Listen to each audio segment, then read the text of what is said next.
This Friday, Jamie Lee Curtis and Lindsay Lohan are back to switch things up in Disney's Freakier Friday. Totally. Yes. It's an absolute riot, and the only movie that can be described as So much weirder than the last time. What last time? it's the frequel You ready? we've been waiting for. That absolutely slays. What deeply out of touch old person came up with that? You did. Wow. Don't miss the comedy event of the summer for all ages. Disney's Freakier Friday in theaters this Friday. Get tickets now. Rated PG. Parental guidance suggested. How do you top your love for your cat? With a cascade of decadent savory gravy over a mouth-watering mousse pate. Fancy Feast gems. 2 gourmet pâtés in one convenient pack. Simply peel and plate to reveal a pyramid shape that makes eating delightful and pamper her with an experience as extraordinary as she is. Turn the everyday into the extraordinary with Fancy Feast gems. It's Wednesday, Adams. I see you're trying to distract yourself from your own banal thoughts. Let me help. Here's a recording thing made of my latest root canal.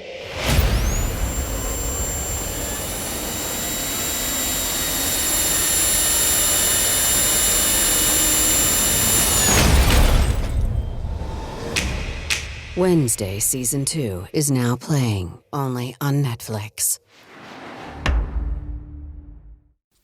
Pie in the Sky Media. This series contains adult language and descriptions of graphic violence throughout. Listener discretion is advised. Start over. 3, 2, 1. Hello and welcome back, Criminal Mischief Nation, to another bonus episode of Criminal Mischief with Carolyn and Branden. I'm the Branden of that duo. With me, as always, the great Carolyn Osorio. Hello, Carolyn. Hello, Branden. How are you? I'm doing well. How was your week? Had a great week.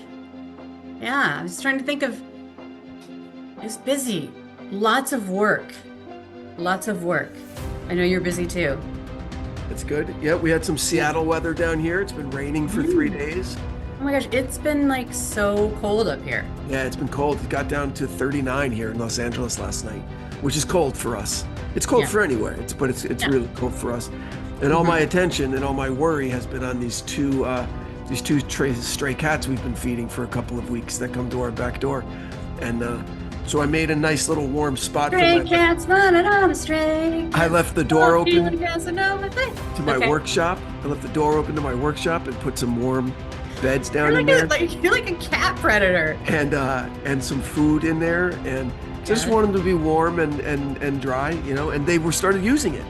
We watched them like all tentative and scared, and like go in there, and then knock them out, and then. Are you sure they're even stray cats? Are you sure?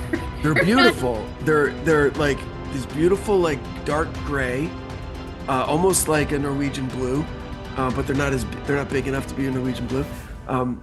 And they're either siblings or like parent and offspring. And one is like short hair, and one's like medium hair with a big fluffy tail. Okay. Yeah. You're making me want to sing another song. So no, please don't. So that's so it's either work, or kid driving around to stuff, or worrying about the animals in the cold weather. That was my week. All right. So, again, back to you like glossed right over. Are you sure these are even strays?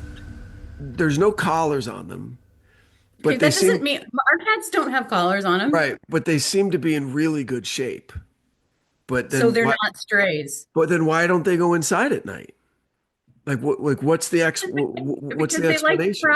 They like to prowl around. Yeah, but they also have survival instincts. If it's cold and raining, you fucking go home. No, okay. That's our cats they're like completely frisky, like crazy cats. They love being outside. Could they get inside without you opening a door for them? No, we're constantly opening and closing the door for these freaking cats. Right. Yeah, but they're I mean, they have like the best world. Yeah. You know, they have lots of places to roam. They have their kill zones. You know, there's anyway. I don't think these are strays. I don't know either. I thought I had it figured out when my What's your ultimate plan though? Are you trying to get more cats?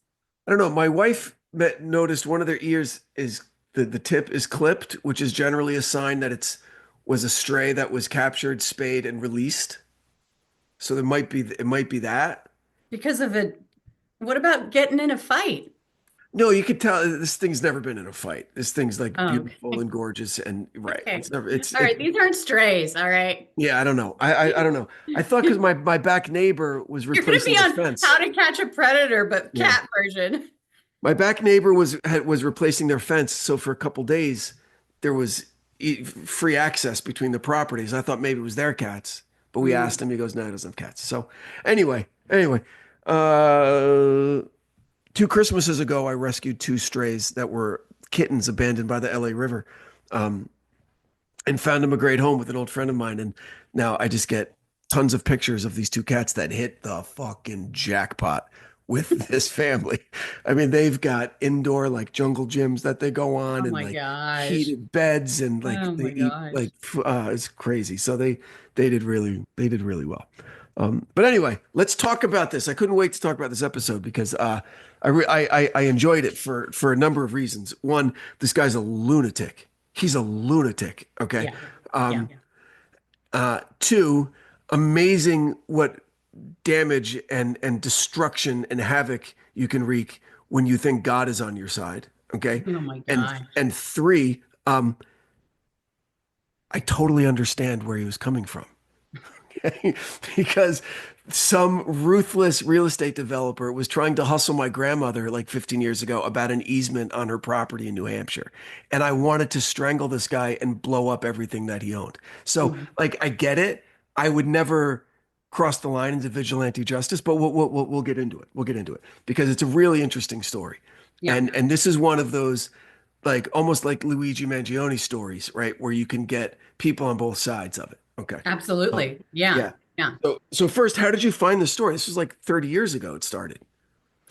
Gosh, you're right. Well, 20 years ago. Well, 92. Oh, no, it started. Okay, yeah, it started. Yeah. So I heard about this and watched the documentary when it came out. I don't know however many years ago, and kind of completely forgot about it. And then somebody recommended it, kind of roundabout way. I remembered this. It was like vigilante neighbors kind of things going wrong. And you're right. Like it has that appeal to it in that it's like you sort of understand, like not really, but you get that feeling because I've had problems with, permitting and things like that over the years, and it is so frustrating. And you do feel like they have this bureaucratic fiefdom, and you're a pawn in it, and they love gorging on the power. So like, I think that there's just that push pull of like, of course you would never take it that far, but you kind of understand what can happen. And what I liked about it in hearing, I didn't realize that there were all those tapes that he had made.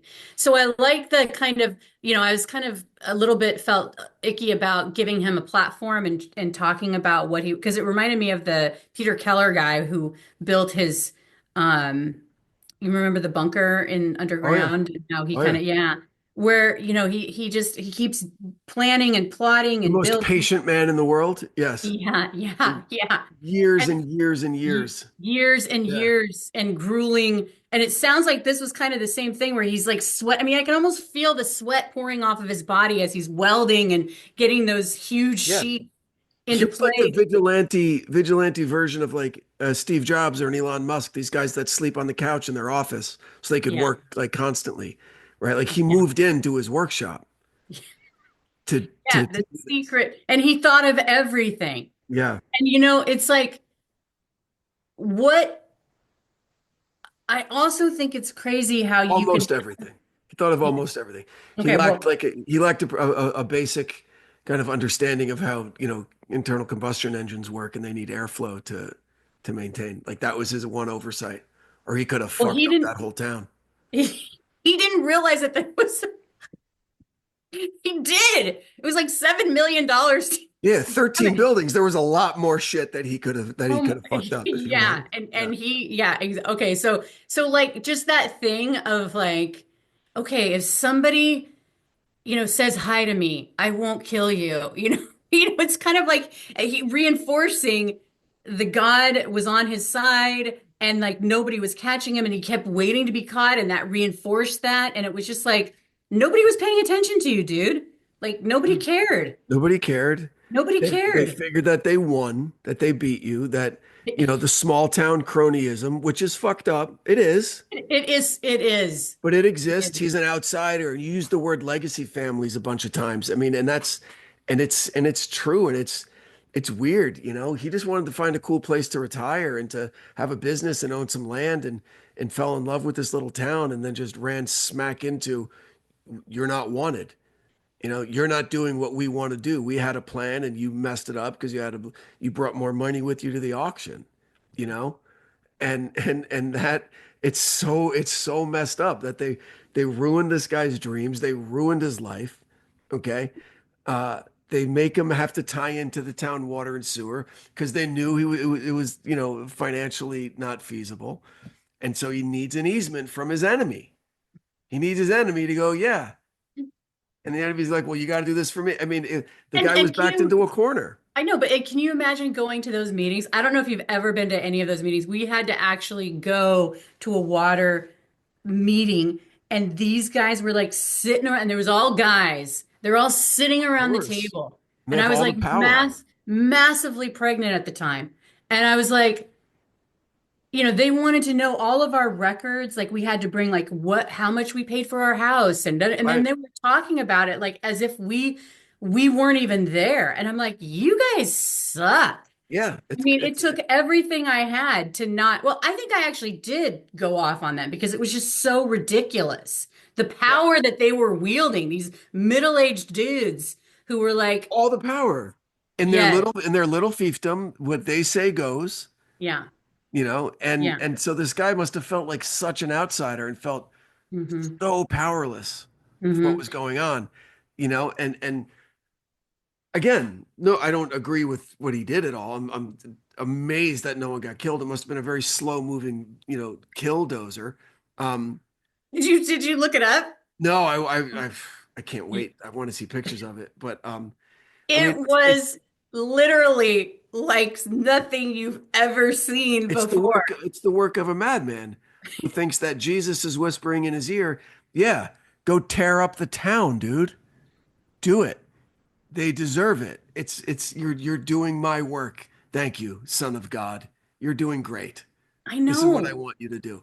And that's what every crusader felt like. Okay. Every crusader going to the Holy Land, like, this is what Jesus wants. Okay, we're going to slaughter every single person inside Jerusalem. It just is his descent, because I'm not going to say madness because he was not insane. Yes, he was. You think he was? Yeah, absolutely.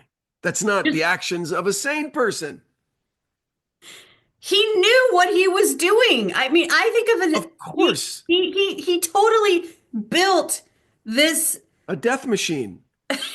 Yes, he built a death machine. He was methodical. He like planned it. He had the cameras. He had the ports with the rifles. He had enough food to last for a week. He welded himself in. He welded himself in. He knew that this was his last ride. Batshit crazy. Yes. If I told you I was planning to do that because my neighbor pissed me off, you'd say, Branden has lost his mind and he needs help, and I'm going to call a psychiatrist and the police and his wife, right? The difference is that you would talk about it and you would be like, talk me off the ledge, dude. Okay, let's go play pickleball, right? Not if I thought God was on my side. Kept it in total secrecy. Held it together, did the inspection with the insurance and was able to be like, oh yeah, that's not crazy. Yeah. He kept his shit together, Well, years and years ago, my grandfather died in 2001. And so my grandmother was alone in this beautiful house that they built up in the woods of southern New Hampshire, like this gorgeous property, just hardwood forests forever. And their house up on high ground on this hill. And they were surrounded by, it's not wetlands, but like a protected kind of ecosystem with a spring coming out and whatever, like just beautiful. beautiful. And she would, she was contracted with a logging company. Like every 5 years, they would come in and log some of the bigger trees, and help the forest and everything. And it went to build home, whatever. It was just wonderful situation going on. And then on a similar level piece of ground, about 100 yards to the east, a development company bought a big tract of land, okay, that they wanted to put a subdivision on, like 60 houses or something like that. Okay. Nothing anybody could do. That's progress. Okay, great. It's a suburb of, a far suburb, but a suburb of Boston, right? So it was starting to get settled. And then but they needed an easement because of the environmental protections that were already in place, right? So they needed to come down through my grandmother's property. But again, there was a lot of small town cronyism going on because Well, what did they need the easement for? To drive or to put plumbing? For drainage. Drainage, right? okay. For drainage. Yeah. And everything that every proposal that they would give, my grandmother also had kind of reviewed by a different like landscape company, like a accredited whatever. And they go, this doesn't solve the problem. It's not going to protect the environment. This is going to flood everything. And this is going to become a swamp in 3 years. Oh my gosh. And then they get another one and they don't care. They're just trying to rubber stamp this through because they think they're going to outlast you. Then they started offering her money. Then they started doing all this. And finally, she just said, no, never going to happen. Went to an attorney, said, you'll never get this easement. Stop. I don't care if you don't build the subdivision. And they were never able to build the subdivision. Then I got the power. Lucky for them, though, because then the financial crisis hit in 2007 and they would have lost their ass. So everybody kind of eventually. So God was on their side. God was on their side. But it was just so annoying every time a new proposal would come to my sweet little grandmother, right? And she was like, I know they're lying to me. I know they're lying to me. And she would pay out of pocket to this other company that would review it. And they would say, same thing, Dorothy. You'll be living, there'll be a swamp in your backyard. Yeah. I know, but why did she have to do that? Because why did she pay money to do that? She's a trusting person and she wanted to see if she had heard, she's honest, right? If she had heard from this other company that, yeah, this actually will work and your property will be protected and they could have their homes and you won't stand in the way of progress and everything will be cool, she would have said, okay. But nothing they ever submitted was up to snuff. Yeah. This episode is brought to you by Nespresso Virtual Coffee Machines. Ready to enjoy the bold flavors of barista-quality Nespresso iced coffee at home? Simply fill a glass with ice and press the brew button on your Virtual Pop machine to enjoy rich double espressos roasted to stand up even when chilled. Refreshingly bold iced coffee. Refreshingly easy to make at home. Visit Nespresso.com to shop now. My cat Freddie loves to be brushed and cuddled. But stirring up his cat allergens meant sneezing and itchy eyes. Then I found Purina One Live Clear. It's cat food that reduced the major allergen and my suffering in as little as 21 days. Now, we feel closer than ever. If you have issues with cat allergens, you really need to try Purina One Live Clear. Try new Purina One Live Clear today. Purina One, a difference from day one. This episode is sponsored by Friskies, who would like to tell your cats hi. Now, if that didn't get your cat's attention, there is one thing that always does the trick. Just pour some Friskies crunchy food in the bowl and you'll hear those paws come running. Works every time. With so many Friskies choices, you can always bring your cats running from their secret napping spots. There's always more to explore. See for yourself at friskies.com or visit your local store. Hey, it's Paris. You know I love sparkly things, right? Like stars. Duh. And thanks to Hilton and AutoCamp, I just slept under them. Picture me, serving looks by the fire outside my luxurious Airstream, making s'mores with the kids, while a national park is our backdrop. The great outdoors meets Hilton hospitality. That's hot. Explore all the new ways to stay at Hilton.com. Hilton for the stay. Yeah. And just think of how many people are railroaded who don't see it coming. And then it's like, and that's probably what the deal is with this guy, is that he saw it coming every single time. It's almost like, there are times when you're going to get screwed, and you just have to just be like, you know what? I just got screwed. And let it go. And Let's say he has, and I totally agree with you. Let's say he has a family. Let's say he has a wife and a couple of kids that aren't 18. They're still living at home. What do you think he does in this situation? I don't know, because, the fact that he didn't have a wife and kids Allowed him to make the bad decision. I think if he had a wife and kids, he pulls up stakes, he sells, he licks his wounds and lives to fight another day, and said, damn, this town won and kicked my ass. No, but this is like a 10-year period. He had a girlfriend who was like, he was really into, and then they broke up, and that kind of added to it as well. But I don't know. It seems like he was just a particular type of personality to begin with. He during his kind of ravings, he was talking about how, people don't work hard, and, just that whole thing. And like, I work pull myself up by my boot, all that stuff. So I feel like there was just this complex against him that was just growing and growing and growing. I mean, we've all been through that, where we've been taken advantage of at some point, or, we're working harder than everybody else. And you make that into a story that's a positive thing.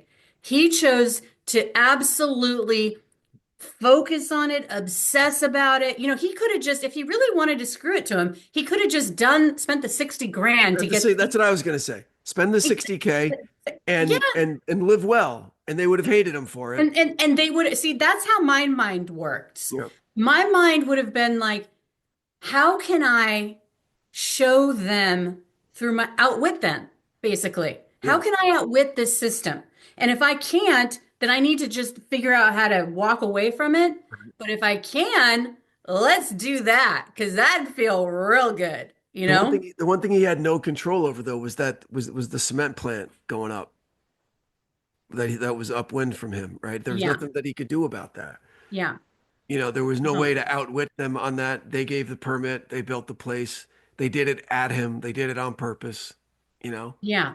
I mean, because he probably could have gotten a really good attorney, but that would have cost a lot of money. And there's because, who we just don't know how deep the cronyism went, because if the judges are, and this is all total speculation. I have no idea about this town. I don't, they could have had the best judges in the world, but like when they squashed his lawsuit, that was the defeat of the defeat.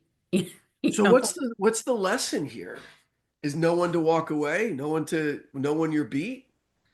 Like that goes counter to, the jingoistic American principles, right?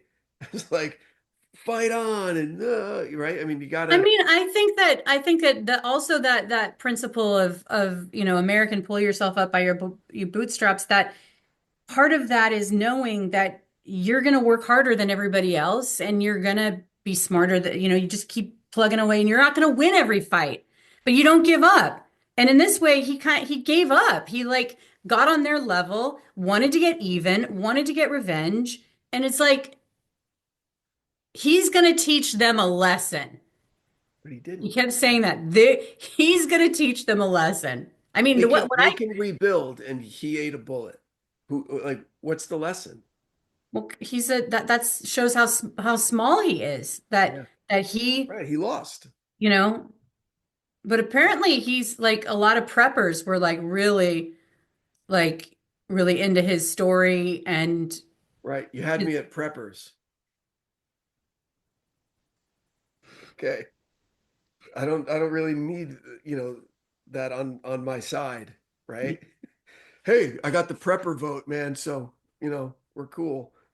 I'm just telling you what I read. That's all I can do. I believe it. I totally believe it. That's why they totally burned that thing to the ground. They cut it into pieces and then destroyed the pieces. Because they didn't want people, carrying it around. Trophy. They didn't want to martyr the guy. All that. Yeah. And they even on the 20th anniversary, they shut down the town because they were worried that somebody could come and revisit what he did. Their lesson is, don't ignore the guy that we're screwing over when he locks himself in his factory for months. Maybe check in on him every now and then. I wonder if any of them had the self-reflection to say, hey, we kind of screwed this guy over. Oh, I'm sure they did. I'm sure they did. And then, a couple years later, when they rebuild and the cement factory is turning a good profit, they sit around and they laugh about it. Haha, we got rid of him. We didn't even have to pull the trigger. He did that for us. Oh, that's so terrible. Yeah. It's so terrible because it's the ultimate gaslighting by the entire town. Yep. And that drives people mad. I mean, I totally like we've said, we're not condoning it in any possible way, but just the loss after loss after loss after loss, and then you feel like, okay, the building didn't sell and I got my dozer. That's a sign from God that I need to do this, And he did it right. And how he must have felt like he is the chosen one. This is my cross to bear. He kept saying He kept saying that. I know, and it's almost like a drug, that was fueling, And he gave himself, he set it up so well for God to be on his side. He put a for sale sign on the dozer. Well, it didn't sell. I get that's a sign that I've got to turn it into a war machine. Okay. Thanks, Jesus. What I'm saying. Thanks, Jesus. Show me where in the Bible it says, Jesus says, take retribution by creating a machine of war and leveling 13 buildings in your small town because you're mad. I'm surprised he didn't. Well, the tapes were his manifesto. That was it. He's totally a manifesto. Oh, you know what I've learned from this? This is the lesson. Okay. This is the lesson. When we were going through our problems with our permitting process and just like we had to get this engineer and we had to do all this stuff, I learned that people don't really give a shit about what you're going through when you're going through this, right? You got to read the room and you got to know that it's like nobody really cares. You got to go through this and you either get to the other side of it or you walk away. Yep. And it's like, that's it, And he just couldn't. He couldn't do it. It's a tough lesson. It's a tough lesson because he had a lot of success in other areas of his life, He wasn't used to this. No one would be comfortable with this. No one would be comfortable with, when you're right and you know that you're right and you're legitimately a victim of an unfair system. Yeah. Okay. And you play by the rules and you file a lawsuit and you're not violent and and you do everything right and you still get screwed. The little guy and he's not a little guy. He was a wealthy man. He could kind of do what he wanted. He could have walked away and been fine. I'm sure there was a lot of ego involved and just the disbelief that in America, a man could be treated like that by some version of government in the United States. Because that's what it was. It was the local government that just decided you're not one of us. And so we're going to do this to you.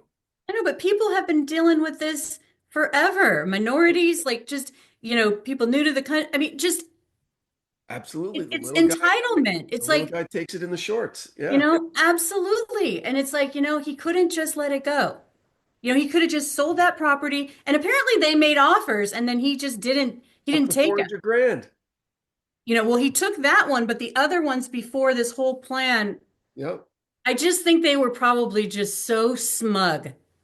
That's one thing that's a real hard pill to swallow is when people are smug, that's hard.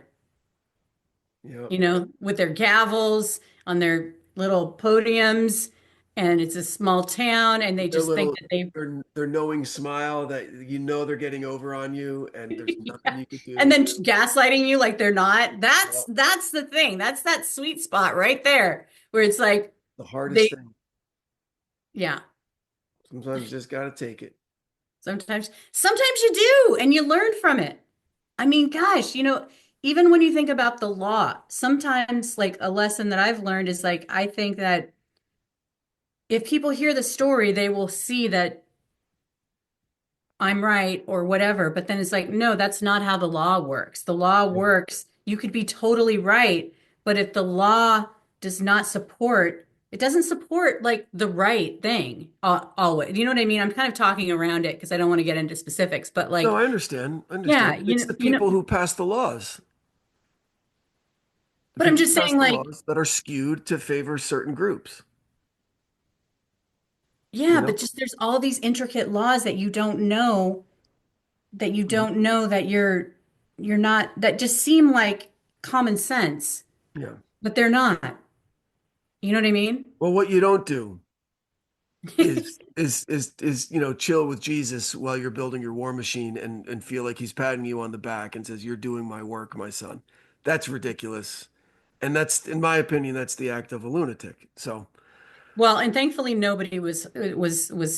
yeah, that's It's crazy. amazing. You hear these motherfuckers in the helicopter watching it going, what is going on? And it's like they had people on the list where they were like, okay, you didn't like this reporter, that he's coming, and he did come, and he barely got out of the building. And he was about to mess up Gamble's when he overheated, right? Man, that would have just been he was like on the town council. He was on the town council. That was his livelihood right there. Oh my gosh. I just wonder what he was thinking if he thought this is worth it. Yeah. As he was doing it, as he was clawing in, and he like laughing, going, "Yeah, take it all, you fuckers!" Woo! All drunk, into like a little bunker with his monitors, and like he was, the people that were against him were actually trying to stop it, and they just couldn't. It was impenetrable. It was it was a joke. It was unstoppable, and you have to think he was probably like, oh yeah. Yeah, I bet he was proud of himself, and thanking Jesus the whole time. Well, listen, it was a fun episode. There are hard lessons in this. There's no happy ending to this one, right? Like, I'm not gonna applaud the guy and say, "Fuck yeah, fight the power and because that's ridiculous. It doesn't get you anywhere." That's in my opinion. That's not. I'm more of a Gandhi, Martin Luther King guy, peaceful, nonviolent kind of resistance, like slow and steady, kind of gets it, and you take your licks, but eventually, the moral arc of the universe bends, towards justice. But, I can understand and appreciate how someone would snap that way, but I just wish that this guy maybe had people in his life that he could have talked to about it and talked him down, Yeah. I think you're right on that. Yeah. I think if you would have had, but usually I think a lot of times they don't share it, so people don't know what's going on in their heads. Yeah. And I think he really obviously kept this way under the vest until it was too late. So. Well, great episode. Nation, if you enjoyed it, consider sharing it with a friend. Head over to Apple Podcasts and rate and review the show. It helps more than you could imagine. And consider supporting the great companies that support us, because without them, we couldn't do it. So that'll do it for this week. Carolyn, you want to add anything? Nope. Thanks for listening. We'll see you next week. Make sure you check us out on YouTube. Be patient with me. I'm learning the most effective way to make these shorts. So hope you enjoy it. Thanks, everybody. See you next week. Stay safe out there. Bye. From Cloud 10, Criminal Mischief is a pie-in-the-sky production, recorded in the beautiful Pacific Northwest. We're produced by Brandon Morgan and myself, music by Soundstripe. I'm Carolyn Osorio, your writer and host.